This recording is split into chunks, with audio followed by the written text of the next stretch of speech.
Bonsoir à tous, merci d'être avec nous pour cette nouvelle édition. On démarre avec le sommaire. Entre confusion et manque de clarté, le protocole appliqué au secteur privé lors des pluies torrentielles suscite une pluie de critiques. Ce n'est qu'à la mi-journée que les employés du privé ont pu regagner leur domicile après une décision annoncée par le Premier ministre. Le contraste entre les mesures prises pour les fonctionnaires et celles concernant les employés du privé décriées. Les ministres Outim et Soubran affirment vouloir éviter la répétition d'un tel scénario. Business Mauritius plaide de son côté pour une meilleure coordination et une communication officielle plus claire. L'avertissement de pluie torrentielle levé en début d'après-midi, la région de Grand Bassin a enregistré le plus fort taux de pluviométrie avec 163 mm, suivi de Marovakwa, 135 mm. Des accumulations d'eau et des chutes d'arbres ont été recensées notamment au Morne et à Chamarel. Les équipes de la SMF, des pompiers et de la National Coast Guard restent mobilisées. Notre série de reportages consacrée aux prochaines élections municipales se poursuit. Focus ce soir sur 4 bornes, une ville stratégique qui compte environ 60 000 électeurs.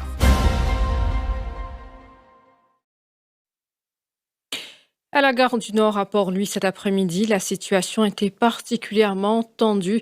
L'avis de pluie torrentielle émis ce matin, couplé à la décision jugée tardive de permettre aux travailleurs du secteur privé de quitter leur lieu de travail, a provoqué confusion et incompréhension parmi les passagers. Trajets annulés, retards en cascade et files d'attente interminables. Les voyageurs pressés de rentrer chez eux ont dû faire face à des conditions chaotiques, rendant leur retour à la maison particulièrement difficile. Le reportage de Sarvesh Bhagawandin et de Mukul Dula. 13h, les passagers se précipitent à la gare du Nord, tandis que d'énormes embouteillages paralysent les rues de la capitale. Manoj Parsad, contrôleur de bus individuel, déplore un manque de réactivité des autorités. L'école peine, travail peine, est-ce qu'il chauffeur bus contrôlé n'importe qui du monde? Il n'est pas un esclave. Un pied tombé dans ses mains. Il quand arrivé un incident, plusieurs incidents finissent arriver dans un moment qui finit arriver, je dis là. Mais depuis le matin, pas si bien à travail. Aucune machine pas roulée, tout le monde reste dans la case avec sécurité. Même constat du côté d'Ashna Bagherati, habitante de Fond-du-Sac, qui se retrouve bloquée à la gare. Pour le matin, c'est un petit peu comme si dans un rush. Un peu déçu, enfin, vu que comme si, dès qu'un médecin annonce la pluie torrentielle là, tu supposes prendre une décision, ok, mais comme quoi, pas de prendre décision. Bousculade parmi les passagers pour prendre place à bord des autobus. Une situation à laquelle Naden Mutusami, contrôleur à la Mauritian Bus Transport, ne reste pas indifférent. On peut trouver situation un peu pas trop normale parce qu'il est en train de dégrader un peu là. Mais mon pas corps bien d'hôpital pour un plus gros lapin encore. Mais là, ça me pense tout le bureau tout fini là, mais nous prendre un voyage, puis aller vers Saint-Pierre là. On écoute l'information, mais c'est moi toujours parce que mon devoir c'est de prendre mon travail. Mon mis dans mon travail, mais parce qu'il n'a pas passé beaucoup de semaines, nous faisons un service, mais nous service nous faisons un seul voyage. Tout le monde collègue un voyage nous faire. Ça veut dire nous prend bis depuis pour lui, un seul monté là. Bloqués dans les embouteillages pendant des heures pour certains, de nombreux salariés espèrent qu'un tel scénario ne se reproduira plus en cas de pluie torrentielle. Et une nouvelle fois, la différence de traitement entre le secteur public et le secteur privé fait débat. Alors que l'Alliance du changement avait promis l'égalité pour tous les travailleurs, ce sont encore les fonctionnaires qui ont pu regagner leur domicile en premier, interrogés sur l'absence d'une directive claire pour les employés du privé. Le ministre du Travail, Reza Youtim, concède qu'il faudra revoir le protocole. Il intervenait dans l'émission spéciale avec Priscilla Sadien sur Radio Plus ce matin. Du point de vue strictement légal, pour l'instant, le parapluie impose non. Donc peut-être c'est quelque chose qui nous bizarre revoir et nous pour revoir. Il y a une usine qui est en une cause avec eux, de dire comme ça, non. Pour nous, l'essentiel qui travaille, parce qu'il y a une commande urgente pour livrer, et de toute façon, on travaillera bien en sécurité, comme je t'étais là, par un tracas, nous payons de bien. Nous comprenons qu'il y a un enjeu économique, nous comprenons qu'il quand ferme l'usine, quand ferme l'entreprise, par tromper un casse. Nous comprenons tout ça. Mais je pense, moi, qu'il est bon qui nous revoit le protocole, il est bon qui nous regrette à quel moment il est obligatoire pour une entreprise privée, des employés retournent à la casse. Du côté du patronat, si le télétravail a été recommandé dès le début de la journée, c'est le communiqué du bureau du Premier ministre émis à 11h40 qui a été véritable feu vert pour les travailleurs qui regagnent leur domicile. Pradip Dursun de Business Mauritius plaide lui aussi pour une meilleure coordination, notamment en matière de communication officielle dans ce genre de situation. Nous finissons prendre note du communiqué émanant du bureau du Premier ministre et nous finissons relayer l'information à tous nos membres concernant la décision qui l'autorité finit prendre. Et nous, membres, là, vous pouvez commencer à organiser. L'aspect qui nous peut privilégier un peu plus, c'est santé et sécurité, surtout sûreté de employés. Maintenant, qui se peut commencer à quitter les lieux de travail et en termes d'organisation de transport, tout quelque chose qui vient déployer pour qu'ils employés rentrent sainement chez eux avec la situation qui, depuis ce mois, nous pensons qu'il y a une nécessité pour un peu plus de consultation à travers différents partenaires sociaux pour améliorer ce processus de notification et surtout comment nous relayer l'information dans un moment critique comme ça. Et Ashok Soubron n'a pas tardé à réagir. Le ministre de la Sécurité sociale, qui a été l'un des fers de lance d'un protocole commun couvrant à la fois les employés du secteur privé et public, rappelle que c'était l'une des promesses phares du manifeste électoral de l'Alliance du changement. Il souligne que c'est désormais au gouvernement actuel de corriger la discrimination héritée de l'ancien régime. Ancien gouvernement, une fait qui travaillait au secteur privé, comme a dit la vie, paye la même valeur avec les autres travailleurs. C'était une grosse discrimination. Tout le monde travaillait à Maurice, tout le monde travaillait au secteur privé. Je trouvais que c'est pas bon. Alors c'est pour ça qu'en résistance et alternative, une fait l'accord, dans le cadre de l'Alliance changement, nous mettons ça comme un mesure important qui visait à changer. Et c'est pour ça que quand on guette la page 26 du manifeste électoral de l'Alliance du changement, c'est clair, hein, la loi sera revue pour que tous les travailleurs, sans distinction, soient protégés contre les risques et dangers menaçant la vie humaine en cas de pluie torrentielle ou d'autres catastrophes liées au changement climatique. C'est le rôle d'un gouvernement de faire ça. Et pourquoi il est bon et le gouvernement prend une décision pour qu'il va travailler au secteur public par le travail, mais nous faisons sans la loi pour qu'il, quand on prend une décision pour travailler au secteur public par le travail, ça appliqué à secteur privé. C'est pas business Mauritius qui, comment dire, possède ban travailleurs, comme 300 bananes, c'est là. L'avis de pluie torrentielle a été levé à 15h30 cet après-midi. Selon la station météo de Vakwa, les risques de fortes pluies ont diminué. Grand Bassin a enregistré la plus forte taux de pluviométrie avec 163 mm, suivi de Maro-Vakwa avec 135, Rossbell 108, Midland 105 et Wooton 103. Toutefois, des averses modérées restent possibles en soirée. Plusieurs accumulations d'eau ont été constatées à travers le pays, accompagnées de chutes d'arbres signalées dans certaines régions depuis ce matin. Les pompiers, la SMF et la National Coast Guard ont été mobilisés sur le terrain pour faire face aux urgences. Les employés en présentiel doivent peut-être payer le triple d'une journée normale en cas de pluie torrentielle, mais cela dépend de la nature des activités de l'entreprise. Précision de Sherin Jitu, directrice au ministère du Travail. Par contre, les employés en télétravail doivent, eux, bénéficier du double d'une journée normale. Selon les dispositions de la Workers' Rights Act, Sherin Jitu explique que ceux même qui ont travaillé quelques heures après l'émission de l'avis de pluie torrentielle avant de rentrer chez eux doivent aussi bénéficier d'une rémunération additionnelle.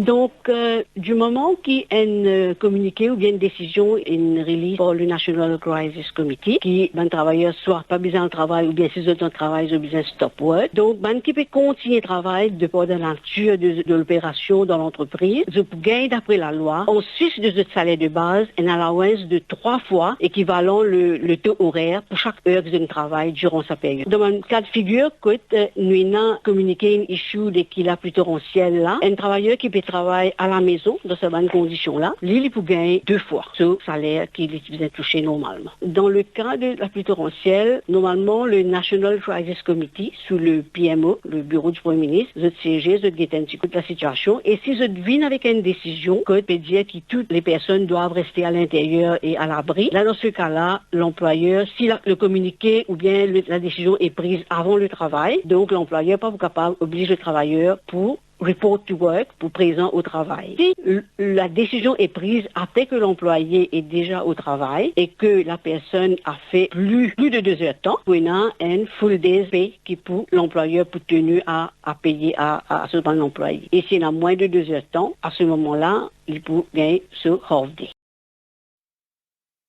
Aucune pénalité, aucun intérêt ni surcharge ne sera appliqué en cas de retard pour les contribuables qui ne seront pas en mesure de déposer leurs déclarations ou de payer leurs impôts auprès de la MRA à ce jour. Précision d'Amik Tilokdari, Assistant Director du Taxpayers Education and Communication Department à la MRA. À la suite de l'alerte de pluie torrentielle ce matin, la MRA précise toutefois que les paiements et dépôts devront être effectués au plus tard le vendredi 2 mai. Il y a des gens qui nous contactent nous et nous qui sont supposés faire un paiement à la MRA aujourd'hui et ces derniers jours et qui demain c'est férié et ce qui pour un délai pour qu'ils là donc faire ce paiement sans qu'il n'y ait aucune l'amende à payer. Oui, justement, bien sûr, MRA n'est pas insensible à ça et nous conscients de sa deadline là. Donc nous issuons un communiqué qui trouve le website et donc qui communiqué là dit c'est que et justement nous payons vendredi le 2. Finalement deadline là il vient vendredi le 2. Oui. Okay, et pas pour aucune pénalité l'intérêt ou surcharge. Dans le cadre de notre série de reportages consacrés aux élections municipales prévues ce 4 mai, zoom sur la ville de Quatre-Bornes. La ville des Fleurs compte 60 000 électeurs, inondations à répétition, éclairage public défaillant, circulation étouffante. Les habitants réclament des actions concrètes sur le terrain.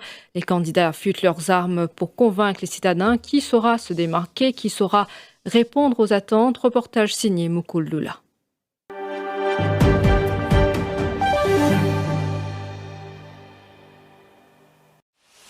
Sur 400 000 électeurs inscrits pour ces élections municipales, Quatre-Bornes en compte à elle seuls 60 000. À quelques jours du scrutin, l'espoir d'un quotidien meilleur anime les citadins. L'eau qui crèche, tous les jours, il y a un gros problème. Ça quand c'est machine qui allait ici là, embouteillage extraordinaire. Et vous pensez, enfin, il n'est pas si un changement. Les Poubons, c'est un mélange de plusieurs partis politiques. Les Poubons, si chacun a ce sens, et comprendre aussi, nous avons un qui nous a rapprochés, qu'on a un problème. Sur le terrain, la campagne électorale bat son plein. Porte à porte et rencontres citoyennes animent le quotidien des candidats. Du côté de l'Alliance du changement, les prétendants affirment vouloir œuvrer pour le bien-être des citadins. Dans ta place de aller là, ben terrain privé surtout, c'est qui pas nettoyé depuis des années. Après 10 ans, nous avons élection municipale.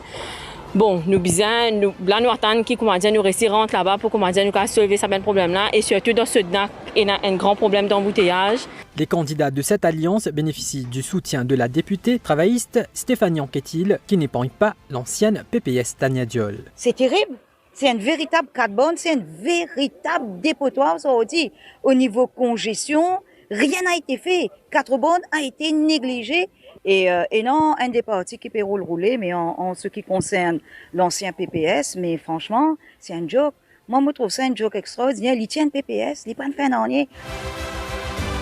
Active sur le terrain aux côtés de ses candidats, Tania Diol réplique. Aujourd'hui, je dis que la municipalité, avec le gouvernement central, bizarre et sinon c'est pas pour envoyer casse. Vous trouvez c'est une madame qui pas comprend ce qu'il dit, pas comprend la ville de Belle-Rose Quatre-Bornes et qui est en contradiction depuis qu'il met les pieds dans Quatre-Bornes, tout ce discours en contradiction avec lui-même ce qu'il dit. Donc moi pas prendre les compte, nous continuons le travail parce que nous sommes assez confiants. Son parti République citoyen populaire aligne 20 candidats, dont Banon Diwan, qui souhaite encourager l'engagement des femmes dans le monde du travail. Moi, je vais sauver pendant 40 ans. Si nous réussissons, nous avons fait quelque chose pour bonne madame.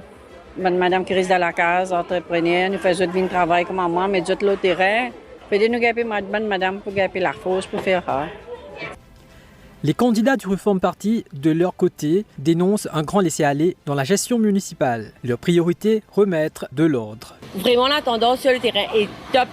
Je pense que cette fois-ci, Réforme va gagner. Terrible, c'est vraiment un gros laisser-aller qu'il y a dans la ville de Quatre-Bornes et nous avons vraiment l'intention de remédier à ça. Nous avons une extra good réponse au terrain et nous avons dit si nous avons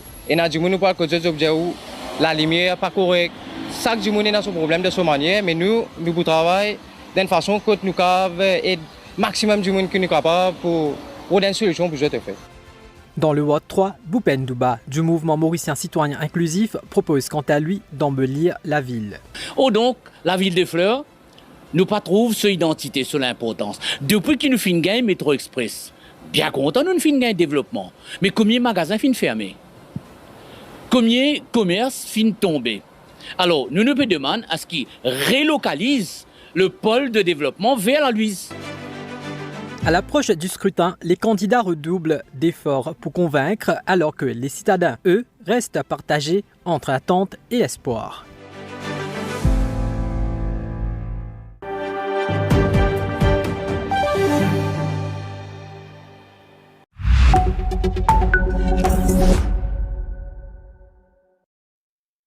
Aux États-Unis, le président américain Donald Trump a célébré ses 100 premiers jours au pouvoir par un meeting où il a vanté devant des partisans conquis les réalisations de son administration malgré une chute de confiance dans les sondages, compte rendu de l'agence France Presse. And we're here tonight in the heartland of our nation to celebrate the most successful first 100 days of any administration in the history of our country, and that's according to many, many people. And also, we cannot allow a handful of communist, radical left judges to obstruct the enforcement of our laws and assume the duties that belong solely to the President of the United States. Judges are trying to take away the power given to the President to keep our country safe, and it's not a good thing.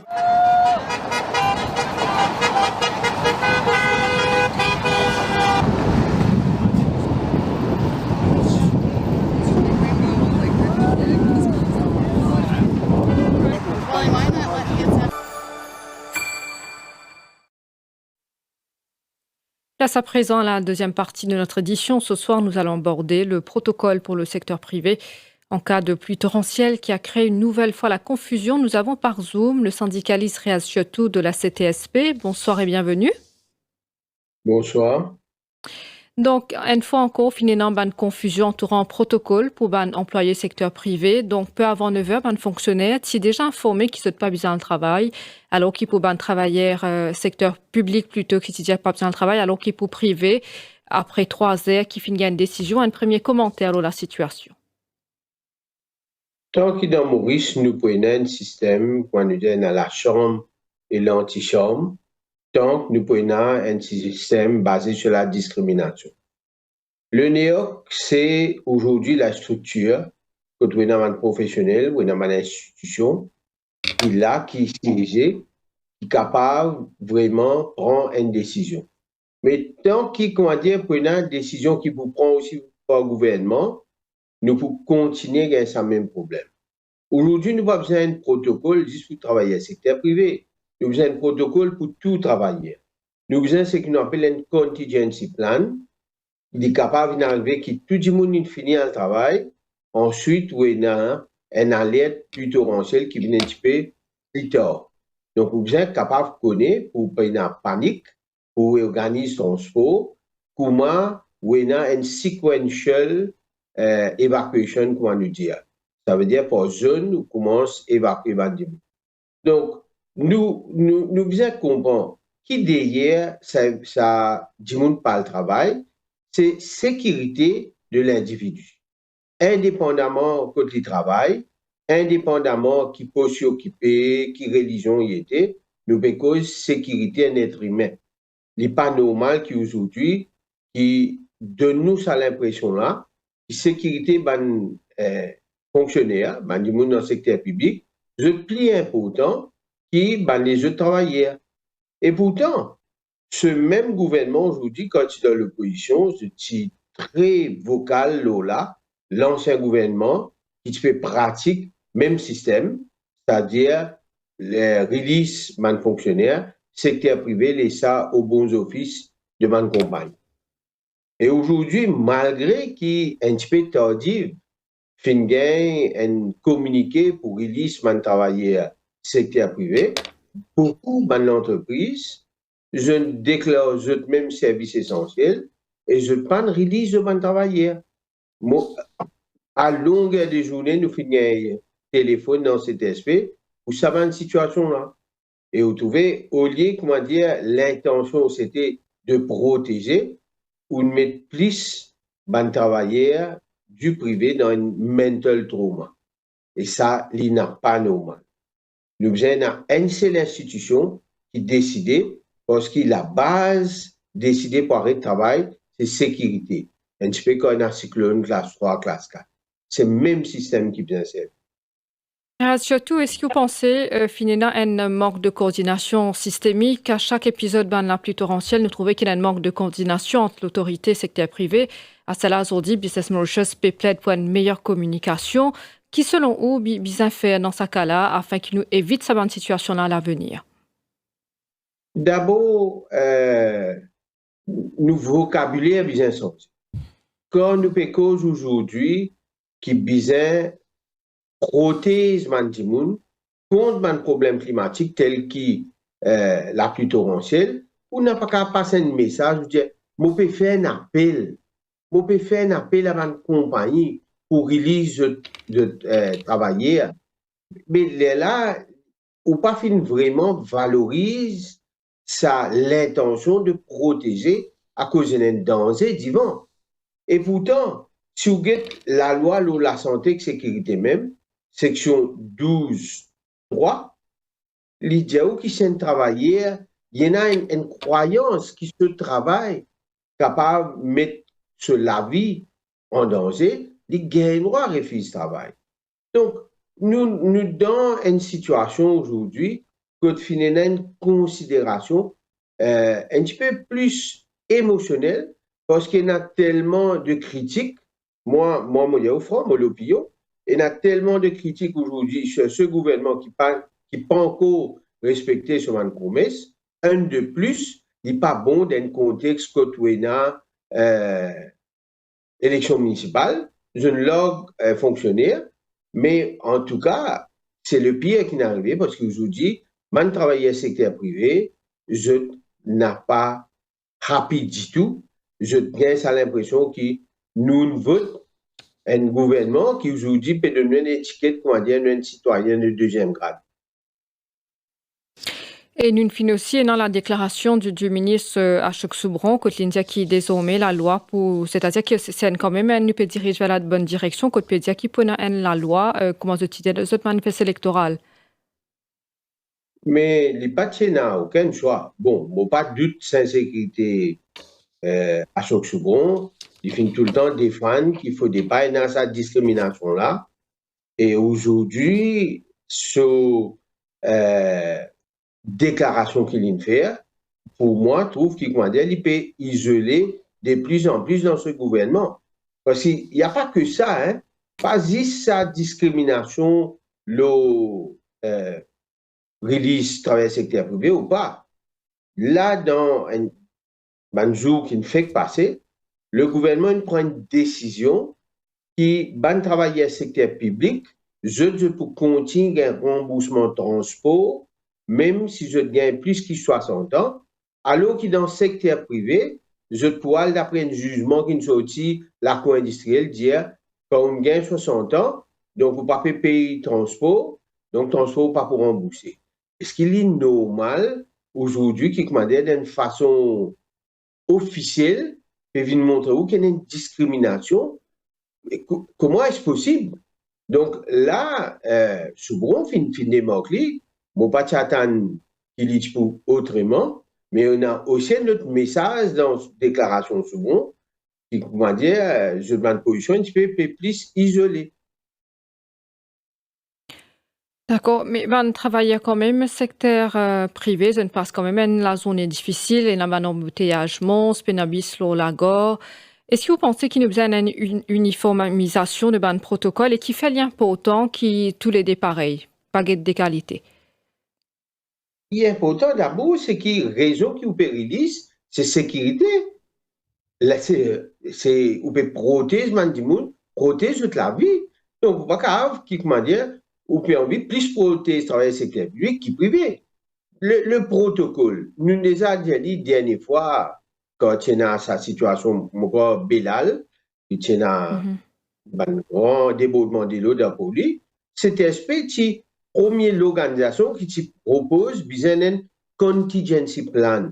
Ça veut dire pour lui, il y a une cuvette qui souvent n'est pas un problème de l'eau, vous indivisez en zones, ou bien un plan d'évacuation, en place qu'il y a plus d'usines, du monde qui travaille. Mais jusqu'à là, ça pas de faire. Je me rappelle après qui CTSP, tu fais la déclaration là, et l'actuel Shakil Mohamed, tu réponds ça, l'Itivin Diali. Mais maintenant qu'ils sont au pouvoir, bien fait dit. Et pas juste là-bas, la nouvelle cause l'appli, ou imaginons que dans les pots, nous l'avons un bon retardement, ça quantité produits toxiques, inflammables là-bas. Dans sa zone là aussi, bien, il y a un plan d'évacuation si ça mène un accident. Donc, c'est pas quelque chose qui vient prendre la légère. Bien mettre l'organisation concernée ensemble. À l'époque, moi, j'étais un ancien employé de l'MCFI, c'est un comité qui s'appelle Port Safety Environment Committee, PISEC, qui soi-disant pour mettre un plan d'évacuation.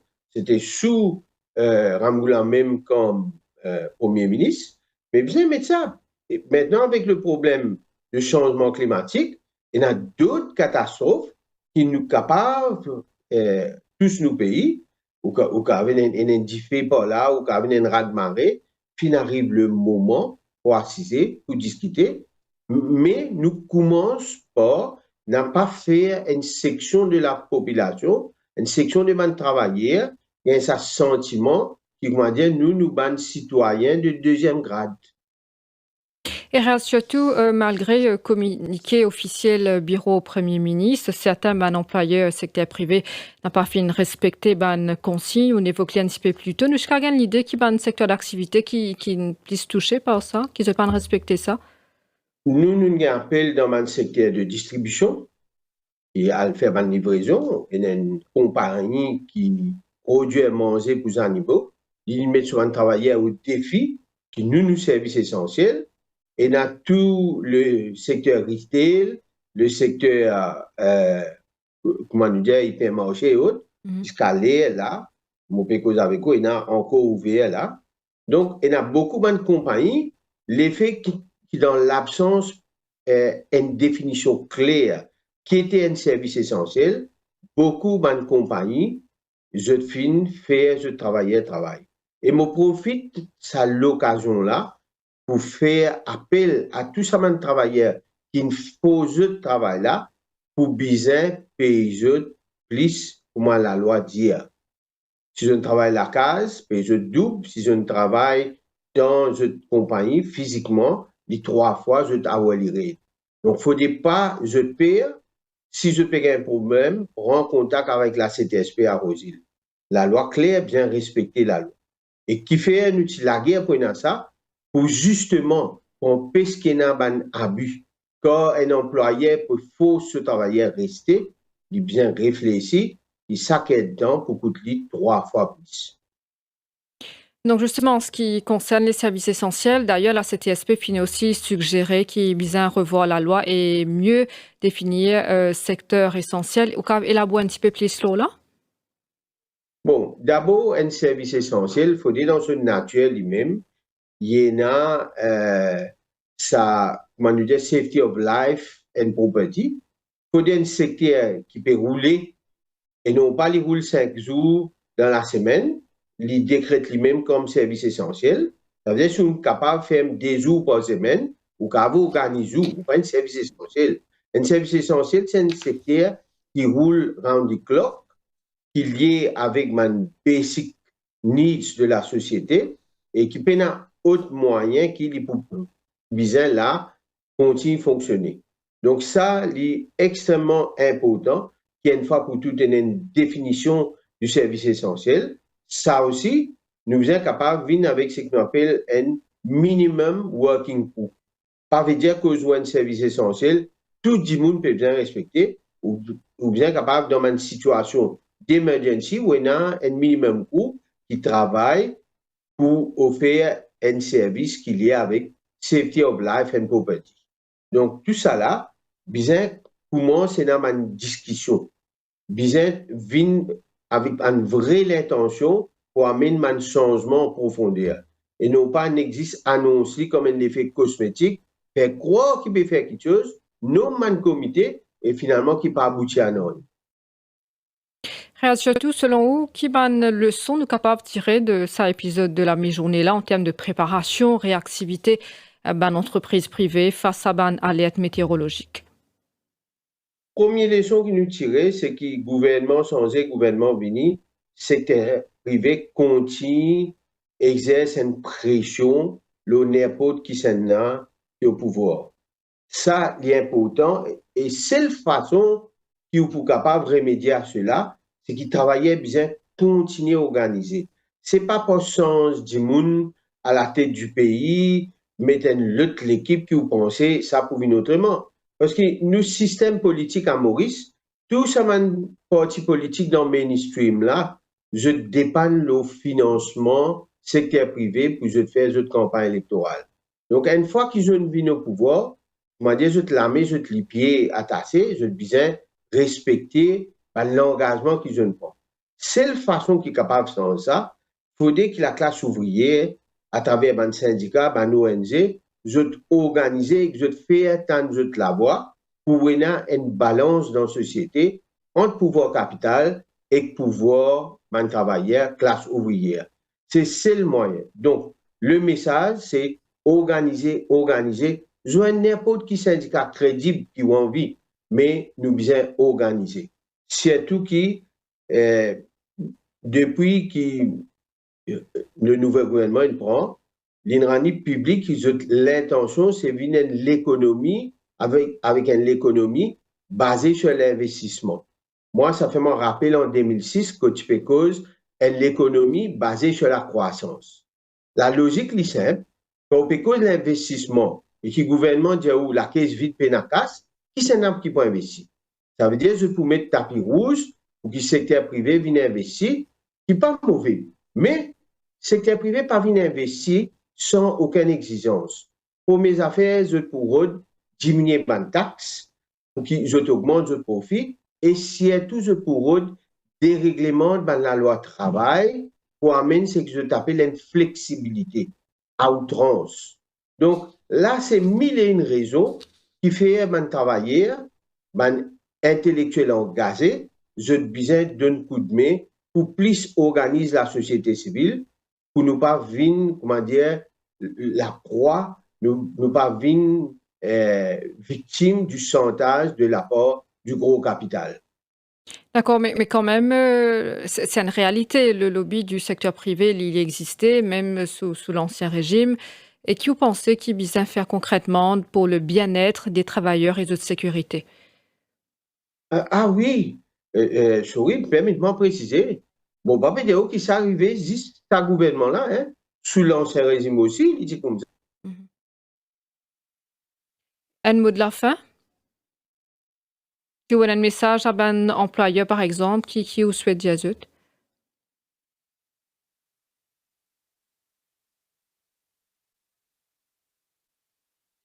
Petit problème de connexion Internet, donc c'était Riyad Chatou de la CTSP. Et voilà, c'est la fin de cette édition. Merci infiniment de votre fidélité. Je vous souhaite de passer une bonne soirée.